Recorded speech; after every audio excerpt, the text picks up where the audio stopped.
Қайырлы күн құрметті достар, мынау Алатау базары, Алматы қаласындағы Алатау базары.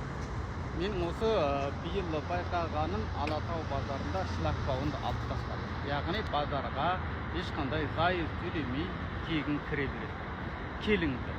Бұның себебі неде деп ойлайсыздар? Бұның себебі былтырдан бері қарай Қытай ашылды. Көптеген адамдар қорғасқа барып тауар алып жатыр.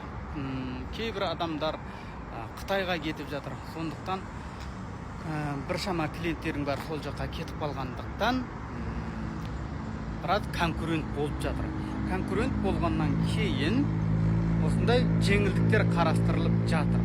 Өздеріңіз ойлаңыздаршы, әлі де сіз тұрған қалада, болмаса Алматыда да әлі күнге дейін базардарға кіру үшін зайыз төлейсіз. Яғни әлі күнге дейін базардар 80% базардар әлі зайыз төлеп кіресіз.